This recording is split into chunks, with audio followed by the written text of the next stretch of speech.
we are here with Paul from Restless Spirit. Fantastic fucking band, the chef's fucking kiss. Paul, greatly appreciate you taking time out of your Friday night and hanging out and chatting with me. Yeah, thanks for having me. Hell yeah. So I like the one I'm going to tell you the one song that is like stuck with me right now is The Fatalist. Nice.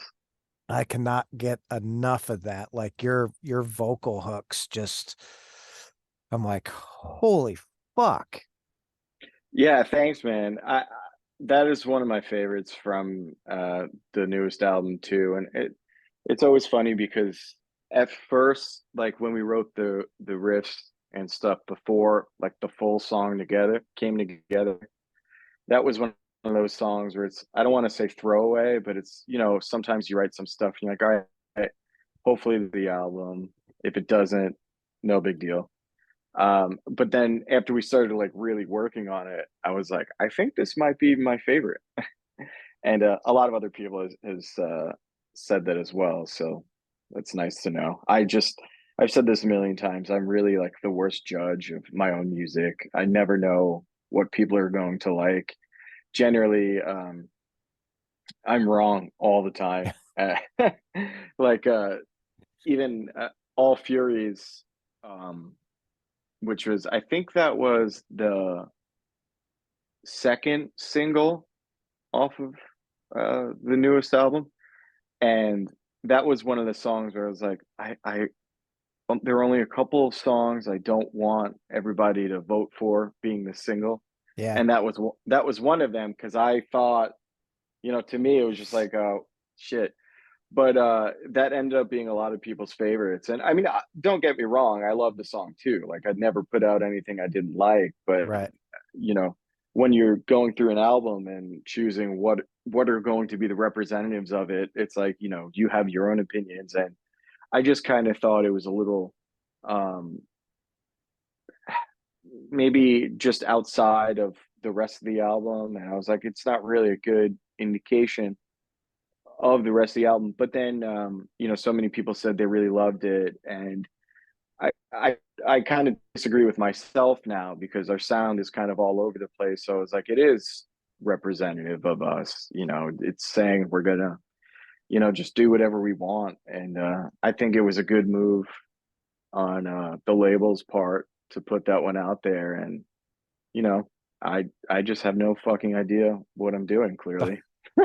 Well, like I think you're right, and that's one of the reasons that I'm drawn to you guys because we listen to, even Afterimage, right? Like obviously The Fatalist, which is a fantastic song, going into Hell's Grasp, and it's a completely different like feel, you know what I mean?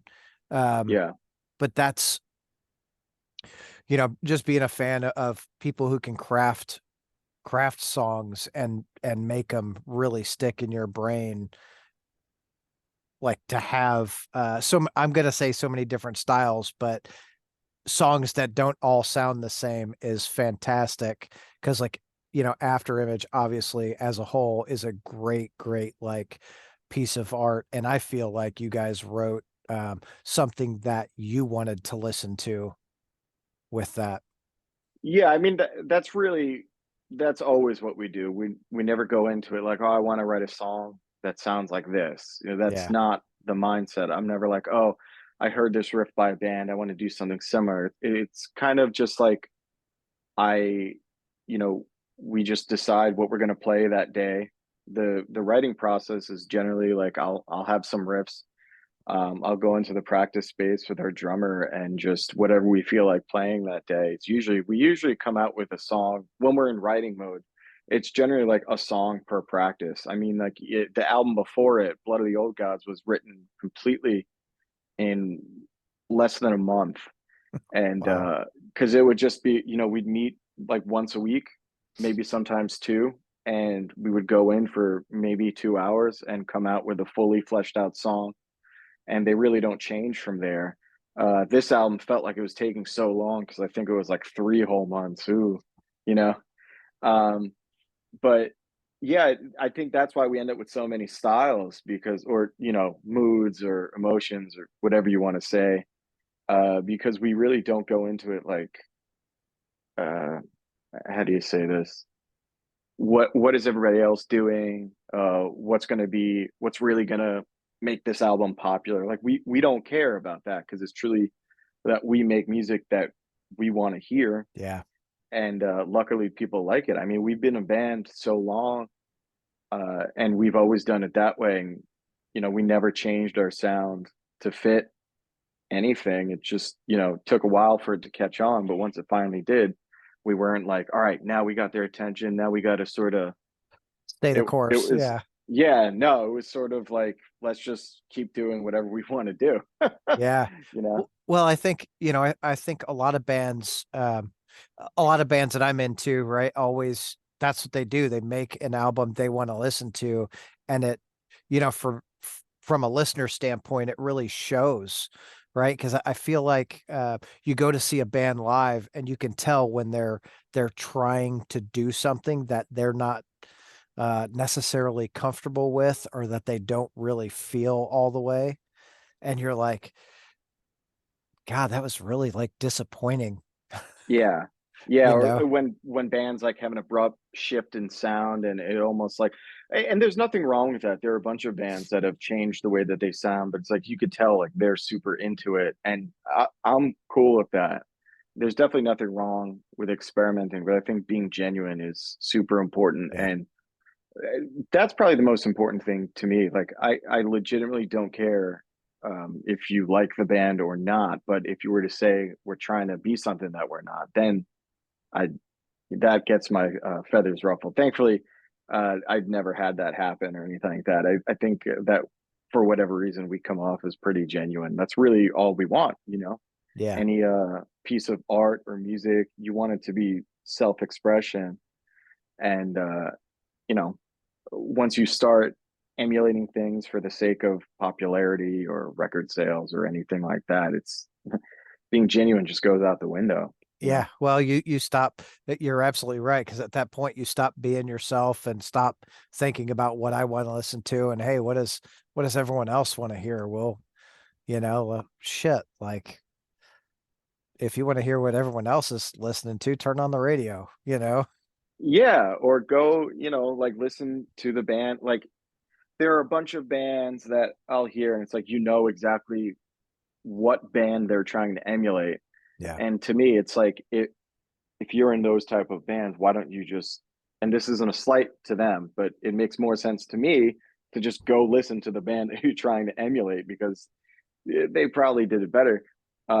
So the the purpose, I think, of really creating anything is making something that no one's heard before, that at least you haven't heard before, Yeah. and that's kind of what we try and do. But I wouldn't even go that deep into it, saying that's really what we try and do because it essentially we want to have fun with it and just do whatever we want pretty much. So it's like the thought never really goes, oh, we need this, we need that, blah, blah, blah. No, we just get in a room. I have these riffs. Do you like this? Yes. All right, let's do something with it.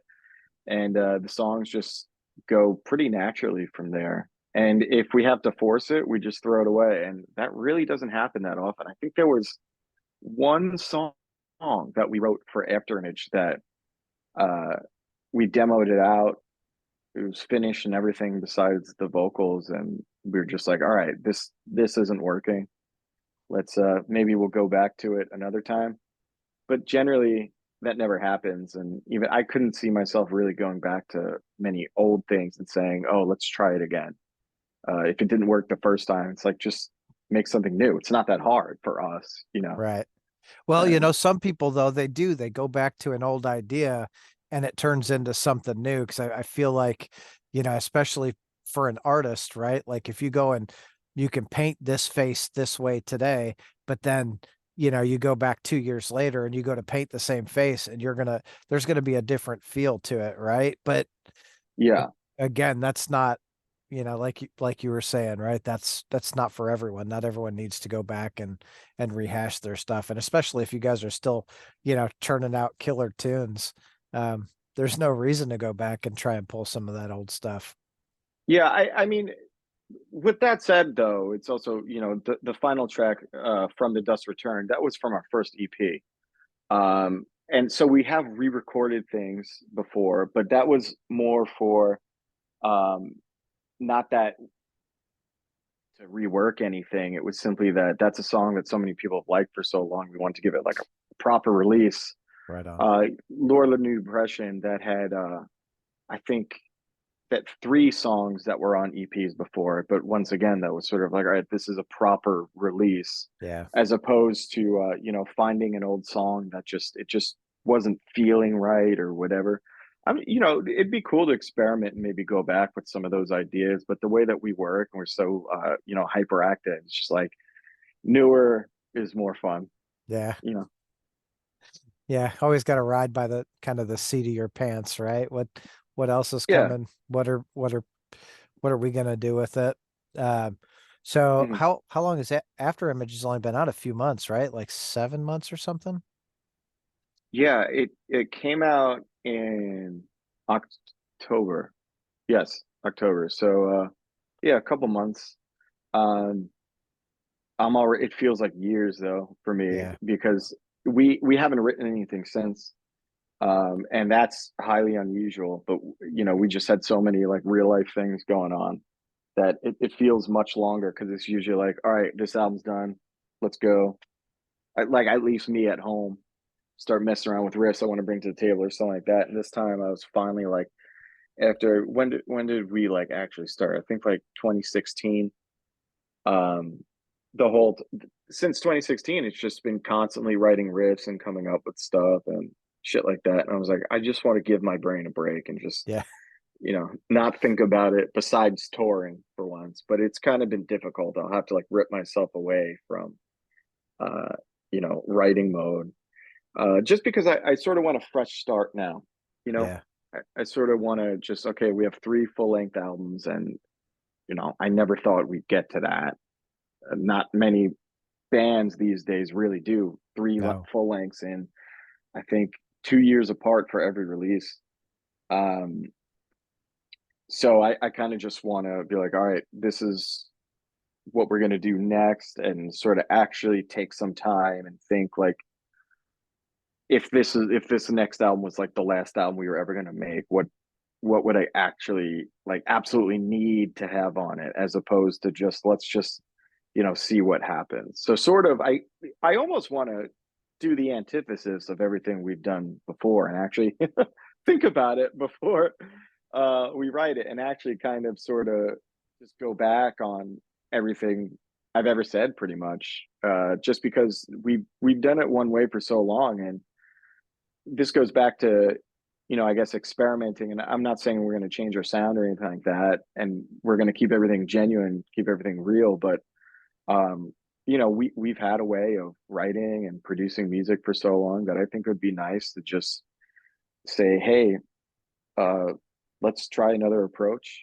And if not, we just go back to what we always do. Yeah.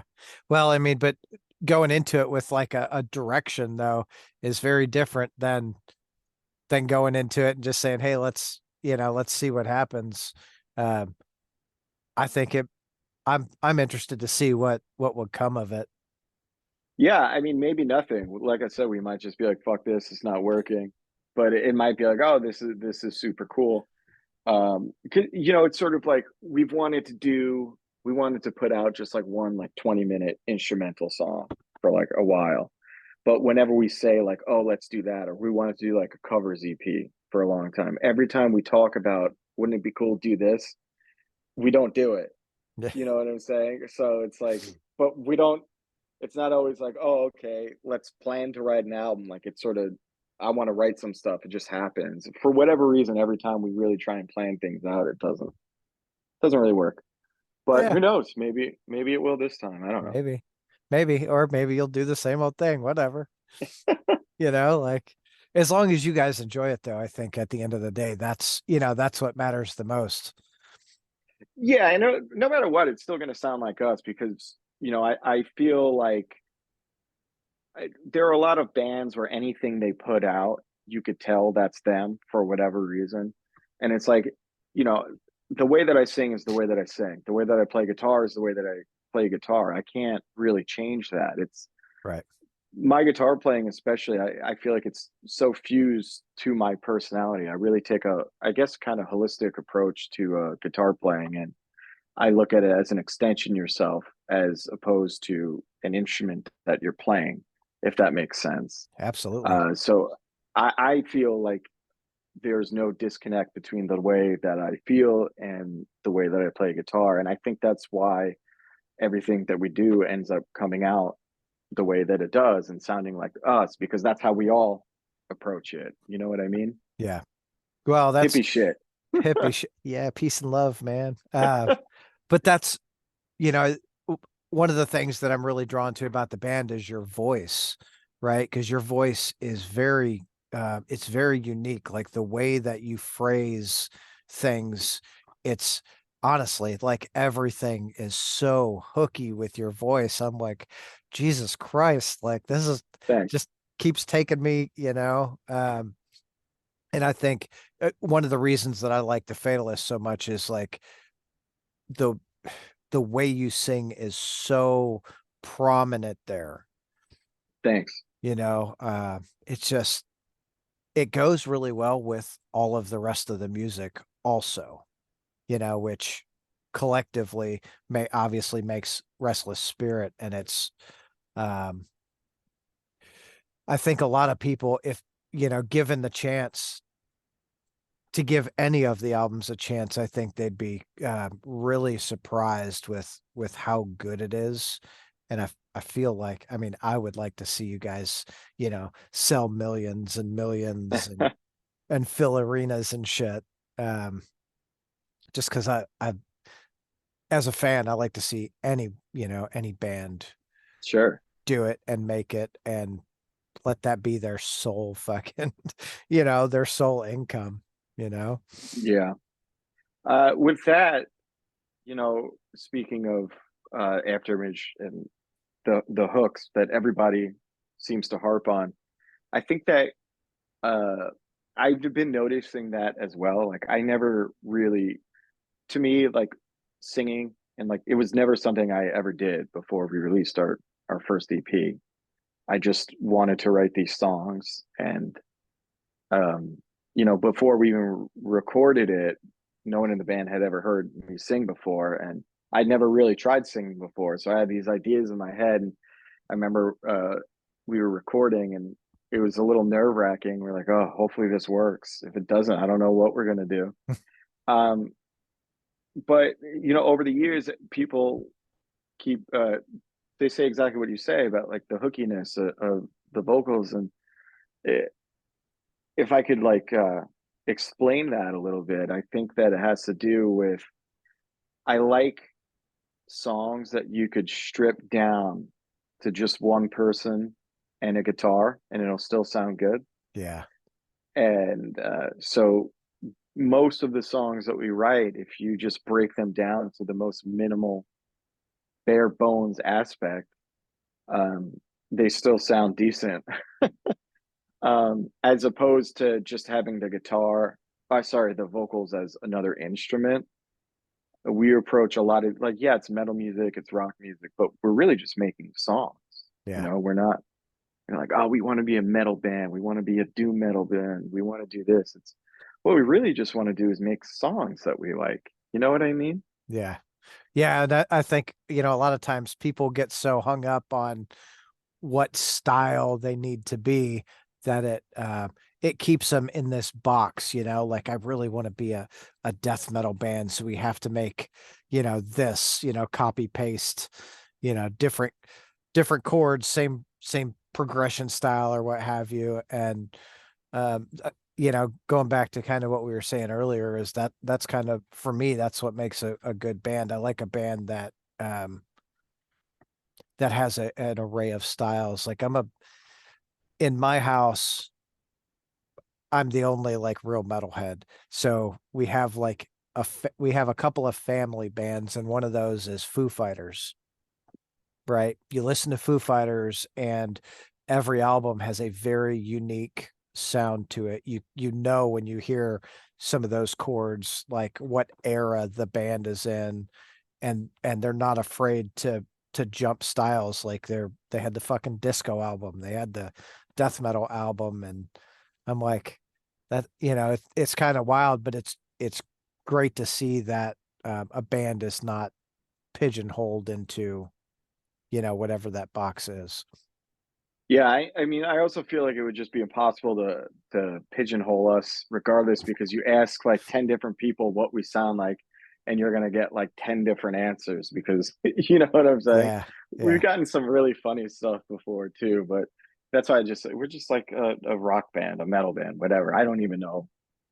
We're kind of doomy, but we play way too fast to be a doom band, and then we have the hooky vocals, and but yeah, and but also bands and experimenting with different styles and stuff like that. It's like there's sometimes I just want to listen to a band, or like a new record comes out and I sort of just want the exact same thing from them. yeah, And like that's totally cool. It's like Slayer. Like of course they had their little experimental phase when they started drop tuning and stuff like that. But you want Slayer to sound like Slayer, really, yeah. or Well, AC/DC. yeah, or Bad Religion, or there's really a number of bands. Help, the Ramones, right? Like Yeah. you put on a Ramones album and you know what you're getting every single time, and there is a level of comfort to that. Hmm. But when you look at, it's so funny, right? Because we're kind of talking about two different aspects of that, and then we look at a band like Metallica, who has constantly evolved through their entire career, and people are like, God, I hate that they changed. Yeah. They've always fucking changed, Yeah. you know? Go, I mean, the first album to the second album, it's yeah. Kill 'Em All to Ride is they're two very different albums, hmm and then you get like Ride and Master, I guess, are in the same vein. Then you've got a much darker Justice, and then you go to the Black Album, which is like not like any of those at all. But that constant evolve, and people, you hear a lot of people shit on that, but God, at this point they've got to be one of the biggest, if not the biggest, like metal band of all time. Them and Iron Maiden, I think, are like neck and neck. yeah, and that whole thing with people hating on Metallica's changing the sound, or being still like being angry, saying like the Black Album is overrated. It's like, come on, no, it's not.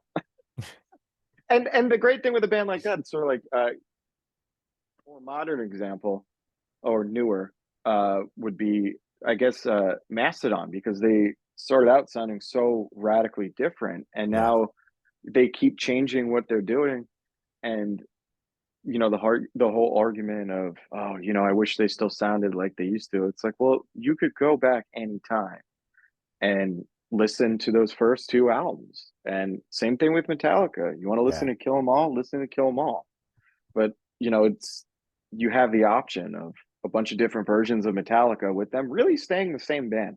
yeah. I mean, besides Lulu, that one was a little strange, but yeah, It was a lot strange, but you're right. Mastodon, again, another band that constantly evolves, and their live show, God, their live show is so fucking good. You yeah. know, Jeez. I love it. So you guys have also a tremendous live show. Like when you were here, that fucking show at Portal, I walked out of there going, holy fuck, you know, Thank you. blew my mind. I know right after that, you guys did a few dates with Pentagram, right? Yeah, so we did that run that we played. Portal was the last day of we did a headlining tour in March with Temple of the Fuzz Witch. And then how long? That whole time period seems like such a mess for me, because we did that run. It was like 5 or 6 days, and then I had like 2 days at home, and then I can't even remember at this point. I went to Japan. That's what I did first. I went to Japan for like 2 to 3 weeks, had another 2 days off, went out with Pentagram, had another like day or two off, and then we went out with Weedeater. So I was just like running for a number of weeks on end.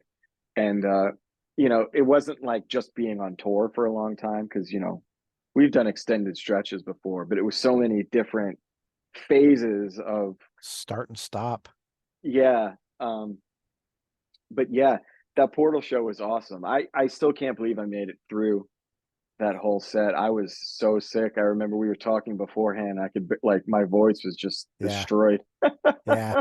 Well, and I'm I've tried to keep that one to a minimum. I think we did like just a quick little 5 minutes. So hopefully you got a little rest on your voice that night. Yeah. Yeah, I mean it's weird. Usually like when I can't talk at all and then like I go up and it's time to play, it usually resolves itself. I think because the way you talk and the muscles you're using for when you're singing are different. Maybe. I don't know. I don't know shit about singing. So that's just what I think. Um, but yeah, I mean it was an awesome set and it was a great night. So many bands killed it. Fairy Ring was fucking awesome. Crop was awesome, and Yeah. Fuzz Witch, like those guys, they just roll. Yeah. Super The, nice too. the whole fucking bill was like it was so stacked that like Fairy Ring, you don't know what to expect if you don't know the band, you don't know what to expect when they're getting on stage. You're a little like, what's going on? And then they get up there and they kick your ass. And it's just like, oh God. I love bands when you could just tell they're having the time of their lives. Yeah. Like those dudes were just having fun, Yeah. and I really like that. Yeah. So that, I mean, yeah, that was great. And then, of course, Crop. I love those dudes. They're always a good time. And that night I think was my first time seeing Temple of the Fuzz Witch. And I was like, holy shit. Like I really dig these guys a lot too. Like, Yeah, they and roll. fuck, like every band that night I was really impressed with. I had seen Fair Ring and Crop a number of times before, but it was first time seeing you guys and Fuzzwitch, and I was just like, all right, I'm glad I fucking like Nice. got to the show. It looked like everyone else had a good time too. Yeah, I mean, it was a great tour overall. We're finally, we used to go out on tour back in the day when we really had no business touring, but we didn't know what else to do to get the name out there. Yeah. And there'd be so many shows we just like played. We'd be like so fucking far from home, like 20 hours from home, and just playing like two or three people. But we were just kind of like, whatever, this is what we're doing. So it's great now that we're finally at a point where we push through all that. We can go out on tour and I'm like, hey, people are here. They know the music. They want to come out. So we grinded for a really long time, and then one day it just hello, here we are. Yeah. Um, I mean, I think that's the way it works though, right? Especially as a new band, like you can pay to promote your stuff and get good PR behind you and what have you. But all the bands that I remember growing up, that's how they did it. They went out and they played, like it might be the bartender and just the bands at the show, but you went out and you did it, and eventually, right, people are showing up and you're like, fuck yeah, like someone's actually singing along. Hell yeah, let's do this. yeah, You know? it's an awesome feeling, and you got to stay grateful. I mean, and you even mentioned like afterwards, we did that run with Pentagram, and I mean, everyone that listens to doom metal, um, or any like hard rock from the '70s knows about. Well, sorry, like late '70s into the '80s, and knows about Pentagram. So being able to tour with them was wild, and then going going out with Weedeater right after that was like holy shit. And I think the key to staying invested, not even just you know the key to staying invested as to for what you're doing is sort of just to keep that like grateful mindset. It's like this is awesome. You have to absolutely love what you're doing and love everything about it because it's so time consuming and stressful, and most of the day is spent being bored or just messing around with your bandmates in the van till you get to play. Um, so it's really awesome to, get to tour with so many bands that inspired us, and that I mean, I remember seeing both of those bands a very long time ago and just man, I would love to play with them one day. And we kept working on it, and we did. So Hell yeah, dude. It's always awesome when you've got a goal like this is what I want to do, and then you can make it happen. It kind of helps reinvigorate. Like, all right, we're doing something here, you know? yeah, I mean, even and also I forgot to touch on this, but on the Fatalist, Wino from the Obsessed St. Vitus, so we traded guitar solos on that song, and he does the first half and I did the second half, and that was like one of those other things where growing up, I mean, I found out about the Obsessed when I was 17. They just Wino instantly became my favorite guitarist. Like, holy shit, how could anyone play like that? He's just like Right. wailing. And so to be able to become friends with him and have him play on one of our albums was just like, this is, it's awesome. Yeah. Well, I'll tell you, so I feel like with the Obsessed, Jason coming into the band really adds like another layer to it, really fills out the sound like that their latest album, Gilded Sorrow, is is fucking out of this world, dude. It's such a another just great piece of work. Yeah. Um, Everything, when the Obsessed puts out new music, it's always going to be good. yeah, And Jason is an awesome guitar player. We played with the Obsessed when they were on Long Island, and it was awesome. I mean, obviously that was the first time I've ever seen them with two guitarists. yeah, But it didn't disappoint, and it also didn't take away from anything. Sometimes bands will have extra musicians on stage, and you're sort of like, man, like I kind of just want like the core group. yeah, But the upset, it works. But I wouldn't expect anything less from Wino. It's like he has a serious vision, and I feel it just he can't help but see it through. right. So yeah, it's another one of those things. Like whenever the Obsessed puts something out, it's like it's exactly what they wanted to do. Yeah. Yeah. And he, like Wino's one of those he's a he's a lifer rock and roller, like another Lemmy. You just that's what you're gonna have. And it Lemmy and Motorhead did the same thing. They put out some work, and I don't think anything was subpar. It was always exactly what they wanted, just really fucking solid. You're like, hell yeah, you know?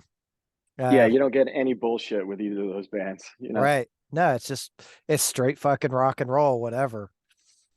Which is fantastic. So, so far this year on all the runs that you guys have done, do you feel like there was a run that did better for the band as a whole than another run, or maybe a show that really stuck out? Like I've really seen the crowd, win over more people in the crowd at this specific show. Um, it's hard to really say. Uh, we're just happy that we're at the point where every show we play now there are people there. Yeah. Specifically, we're not playing for the bartenders anymore. um but there are a couple shows that I was happy we got to almost do like do-overs. I call them revenge shows. So like last time we were at Boggs in Atlanta, uh just for whatever reason, I mean, there were probably like 5, maybe 10 people there. And you know the rest of the tour, that was like on an off date while we were on a run with Acid Witch. So the rest of the tour was amazing. Then we did that one show, and from no fault of anybody, sometimes things just happen. Yeah. But in March, we went back to Boggs, and I was kind of worried, hoping it would do better, and it was, that was a fucking kick ass show. We had a lot of good friends come out to that one. My dude Jeff, he flew out to come see it because we weren't hitting Florida. But then we eventually did hit Florida like a month later. So I mean, that was great. We also got a revenge set on Pittsburgh. Same situation. We played there last or 2 Januaries ago, and it was just they couldn't get any local bands for it. One of those other things. It was like, the show just really wasn't working out. Only a couple people came out. But then we played with Pentagram, same city, same venue, and it was an awesome show. So those are always my favorite, uh, where you have like where you're able to erase a subpar experience with a better one.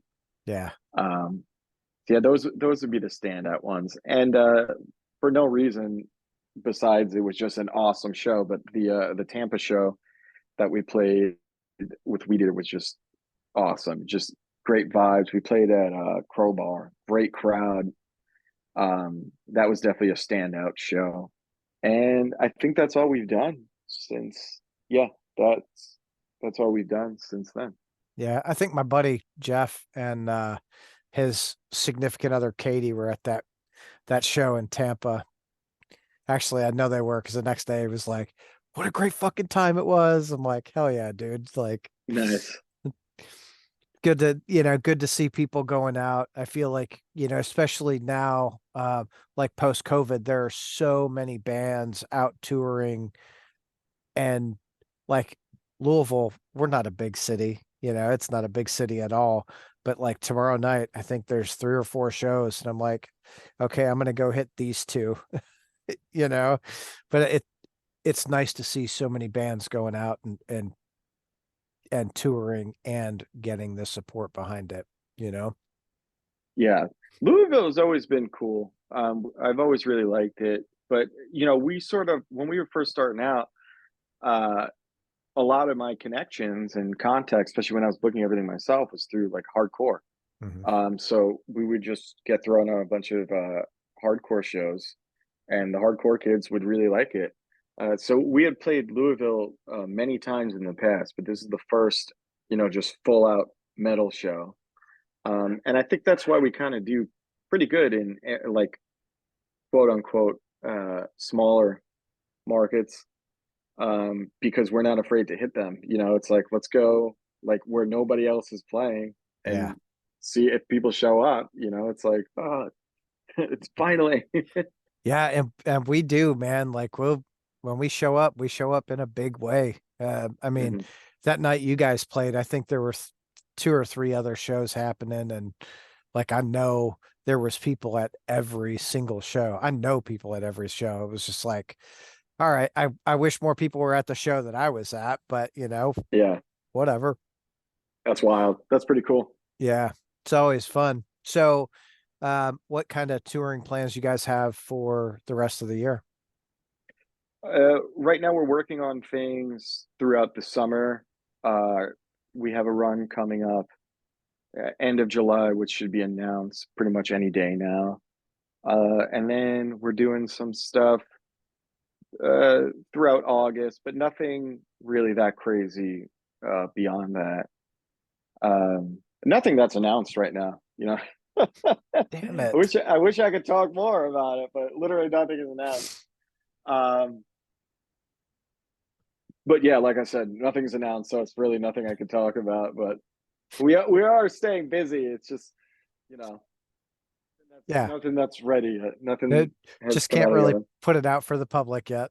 And I'll tell you, like Howling Giant, I told those dudes the same thing. Like I tried to listen to them and I was like, yeah, it's okay. Right. I guess it didn't really click for me. And then I saw him live. Braun did Legalize Lex in April this year, and Howling Giant played, and I was like, seeing them live, it fucking clicked, and I was like, holy shit! Like, all right, Yeah, they're another one of those bands where you could just tell they're just having the time of their lives on stage. yeah, You know, I'm a miserable fuck. It depends on my mood. Like it's literally the way that I'm feeling is exactly what you're gonna get. Sometimes I won't shut up if I'm in a good mood. I want to joke around. Sometimes if I'm just not feeling it, I have nothing nice to say to anyone. But it's make a joke out of being a dickhole. But Howling Giant is always like yes, like just ready to go. They're having a good time. And I really love bands like that because we're not a band like that. I don't have it in me to get up and just, you know, everything''s awesome. right, but that's just not who I am as a person. And I feel like, keeping things genuine. It's like, if I'm not going to go and pretend, That's it. No, just, that's the important thing, right? Is being genuine. Because if you go out there and pretend and they're it starts to show. People are like, yeah, doesn't really yeah, seem right. And then, the live show's not as good and the songs don't seem as good. And, so shit, do you, but like Howling Giant, they're fucking I think they're coming back to Louisville next month nice. and Yeah. playing like the Magbar Fest or something. And I'm like, Mm. all right, I'll go see that. Yeah, they become super super good friends of ours as well. It's nice that also in this scene, um, there's an ever growing sense of community, and we've sort of found ourselves to be part of that because you know since the beginning we were always kind of just outside from everything. We came up playing hardcore shows, but we weren't a hardcore band, and then Yeah. we were playing a lot of thrash metal shows, and we're not a thrash band.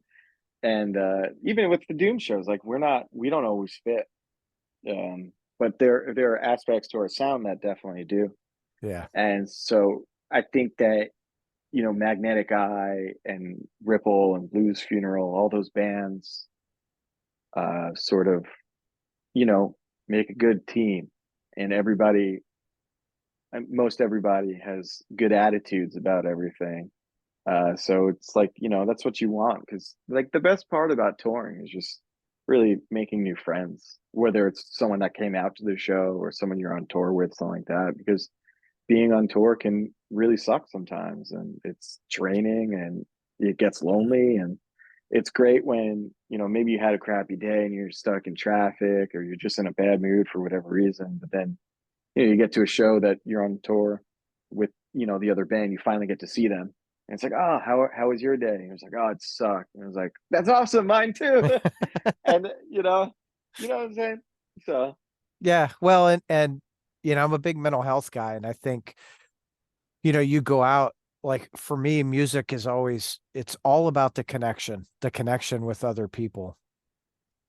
It's a community, right? And I bring mental health into it because, kind of like you're saying, have a shitty day and then you get somewhere and you're talking with someone and you guys connect. Maybe it's connect because you were both stuck in traffic and this one dickhead that was, shooting his gun, or he rear-ended someone because he was playing on his phone or whatever. And you're like, oh, I feel fucking connected here. And you don't feel so alone in your misery, I guess.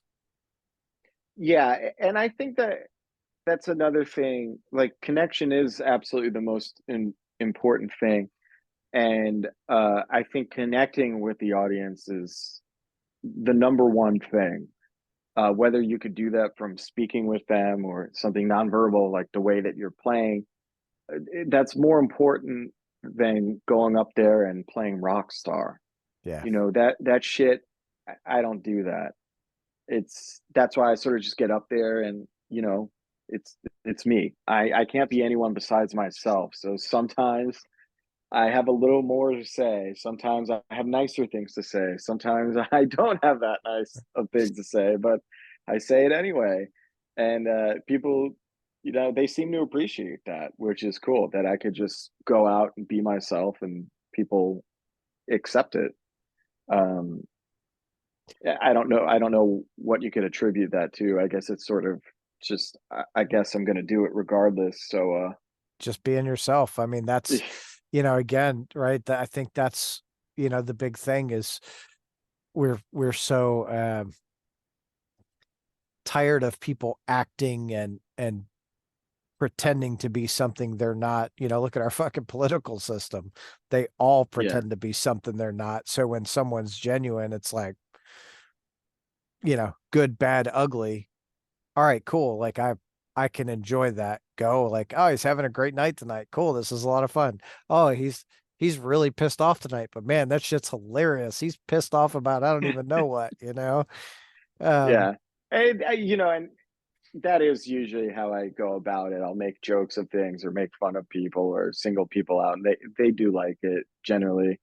I don't think I've really ever offended anyone or pissed anyone off. I hope not, at least. And even, so far as taking it one step further, but making sure that your bandmates are all connecting with you as well. So it's like, I mean, Mark, our bass player, I've known him since we were like 4 years old. We've been best friends since fucking preschool. So Wow. at the end of every set, it's always like, how was that for you? Like, did you have a good time? Like, how are you feeling about that? You know what I mean? Instead of Yeah. just, yeah, like my guitar solos were awesome, but the way you were playing bass was fucked up, dude. What the hell? It's like, and if we ever do have to have conversations, like that was a little sloppy or it kind of messed me up, let's try and do it differently. It's always like, how can we make the band as a whole better as opposed to, Well, it's you know, constructive. It's yeah, constructive instead of destructive, and I think that's in any environment, especially when it comes to playing music. If the people can be mature about it and have that conversation, like, okay, the what is the army calls it an after action review, hmm. right? Like, okay, well, like this part really sucked for whatever reason. What can we do to make that better? Yeah, for sure. And I think that also boosts the connection that you Mhm. have because it's sort of, if something's not working and you never say anything about it, you start building resentment. And, we're lucky enough to all of us in the band, we could sort of just be like, hey, that whatever's going on right there, what the hell was that? Let's like talk about it and let's figure it out, as opposed to just holding things in and just screaming at each other and be like, "What the fuck?" It's just really easy to talk to everyone and figure out exactly how they're feeling and how everything is going. Because if you don't, that's sort of how you run yourself into the ground and Well, you create. that's how you end up having an Oasis situation and fighting and shit, Yeah, you know? yeah, So, I mean, that's good. It's healthy, especially because I don't know that a lot of people really put the connection together, but when you're in a band, it's very much, not only being in a business together, but you have a relationship, and you have to nurture that relationship and be able to say, like, here's the bad, like, let's talk about the shit and get through it because it makes us stronger. It'll make us better as a band, and it shows. Like when you guys play, you guys have a connection on stage, and it shows to the crowd. yeah. I mean, I would hope at this point because knowing someone for that long and playing music with them since like since you first started, it's like if people don't see that we have a connection, there's a serious problem. Yeah, yeah, for sure. Like, uh-oh, maybe try something else. So, give us a rundown of the rig that you play through. Well, I have it right here. This is my orange Rockerverb 100. My main sound is I run a cloven hoof through the dirty channel on this, and then I throw that into a Marshall 1960A 412 on one side, and another 1982 Marshall that I don't even know what the fuck it's gotten in. It's old and beat up and sounds awesome. So I do. It's not. I'm running them both in mono. You know what I'm saying? But Yeah. so it's not stereo technically, but it is two different cabs to just really make it sound full. And I just overload it with as much distortion and noise as humanly possible. Like I know a lot of people when they run fuzz pedals and stuff like that, they'll tell you, you don't want too much like gain coming from the head. I'm like, fuck that. I turn it all the way up. It's like it sounds cool to me. I like it. I get a lot of compliments on my tone. So, whatever I'm doing must be working.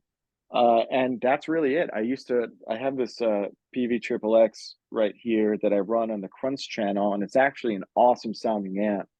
Got a really, really bad name back in the day because, when it was super popular in like mid 2000s, people would just scoop all the mids and put it on like the gain on 10, and it just sounded just like mush. But I got it for super cheap, and I was like, I bet you I can make this sound good.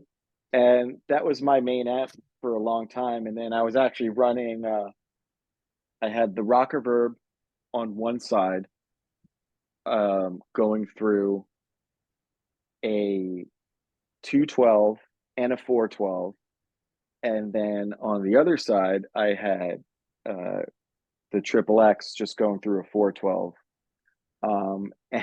And it's funny. I use the 212 for no other reason besides the fact that when I stack these amps on top of each other and then put the 412 underneath on the other side, when I would put the 212, they would be even with each other. And I liked having that many speakers, sort of you get like different flavors from each, but I stopped doing that because it was just too much shit to carry around. Yeah, And, I can only you know, imagine.